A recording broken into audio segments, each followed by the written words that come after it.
പ്രിയപ്പെട്ട പ്രേക്ഷകരെ, ഇന്ന് വയനാട്ടിലെ ഈ വിഷയം തന്നെയാണ് പ്രധാനപ്പെട്ട വാർത്താ കേന്ദ്രമായി മാറുന്നതും. എങ്ങനെയാണ് പുനരധിവാസം എന്നുള്ളത് മാത്രവുമല്ല, ഇന്നലെ നമ്മൾ സാക്ഷ്യം വഹിച്ച മറ്റൊരു അസാധാരണമായൊരു കാഴ്ചയുണ്ട്. സർവമത പ്രാർത്ഥനയോടുകൂടി 8 മൃതദേഹങ്ങളാണ് ഇന്നലെ സംസ്കരിച്ചത്. ഒരുപക്ഷെ കേരളത്തിന് ഇത്തരം കാഴ്ചകൾ വളരെ അപൂർവമാണ്. ജാതിമത വേർതിരിവുകളൊന്നുമില്ലാതെ, മതിലുകളില്ലാതെ ജീവിച്ചൊരു നാടാണ്. നിത്യജിതനീതി പറയുന്നൊരു വാക്കുണ്ട്. മതിൽ എന്ന വാക്കിൻ്റെ അർത്ഥം മതി ഇതിലെ എന്നാണ്. എപ്പോൾ നിങ്ങൾ മതിൽ കെട്ടിത്തുടങ്ങുന്നോ ആ നിമിഷം നിങ്ങൾ എൻ്റെ പറമ്പിലൂടെ, എൻ്റെ ഹൃദയത്തിലൂടെയുള്ള യാത്ര അവസാനിപ്പിക്കാൻ ഞാൻ നിങ്ങളോട് പറയുന്നു എന്നാണ്. ഇനി വാതിലിനെ കുറിച്ചാണ് പറയുന്നതെങ്കിലോ വരൂ ഇതിലെ എന്നാണ്.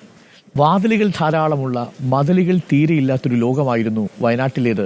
പ്രത്യേകിച്ച് ഈ മേപ്പാടിയിൽ, ചൂരൽമലയിൽ ഈ സർവ്വവും നഷ്ടപ്പെട്ട മനുഷ്യരുടേത്. അവർ തുറന്ന് ജീവിച്ച മനുഷ്യരാണ്. അവർക്കങ്ങനെ ഇടുങ്ങിയ കെട്ടിടങ്ങളിലോ ഇടുങ്ങിയ പരിസരങ്ങളിലോ ജീവിച്ച ശീലമില്ല. ഇവരൊന്നും നിങ്ങൾക്കൊരു ഫ്ലാറ്റ് മുറിയിൽ അടച്ചിടാനും കഴിയില്ല. അവർ തുറസായ സ്ഥലങ്ങൾ കണ്ട്, വലിയ കുന്നുകൾ കണ്ട്, അതിൻ്റെ കോടമഞ്ഞിലൂടെ നടന്നു നീങ്ങിയ മനുഷ്യരാണ്. തീർച്ചയായിട്ടും അവരുടെ പുനരധിവാസത്തിനും അവരാഗ്രഹിക്കുന്ന രീതിയിലല്ലെങ്കിലും അതിനേക്കാൾ ഒരു പടി കൂടി മുകളിൽ നിൽക്കുന്നൊരു സംവിധാനം ഒരുക്കി കൊടുക്കേണ്ട ഉത്തരവാദിത്വം നമുക്കുണ്ട്. രക്ഷാദൗത്യത്തിൽ കേരളം മുന്നോട്ട് വെച്ച മാതൃക ഒരുപക്ഷെ ലോകത്തു തന്നെ മാതൃകയായ ഒന്നാണ്. അത് നമ്മുടെ സംവിധാനങ്ങളുടെ പരിമിതികളൊക്കെ ഉണ്ടെങ്കിലും അതിനെ മറികടന്ന സന്നദ്ധ സംഘടനകളും അവിടെ പാഞ്ഞെത്തിയ സംവിധാനങ്ങളുമെല്ലാം നിമിഷ നേരം കൊണ്ടാണ് 1582 പേരെ ജീവിതത്തിലേക്ക് തിരികെ പിടിച്ചു കയറ്റിയത്.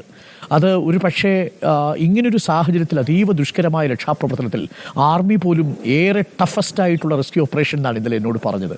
ഝാർഖണ്ഡിലും ഉത്തരാഖണ്ഡിലും ഒക്കെ ഇത്തരം പ്രശ്നങ്ങൾ ഉണ്ടാകുമ്പോൾ അവിടെ ഇടപെട്ട മനുഷ്യർ പോലും ഈ മുണ്ടക്കയിൽ വന്നിട്ട് നിസ്സഹായരായി നോക്കി നിൽക്കുന്ന കാഴ്ചയെ നമ്മൾ കണ്ടത്.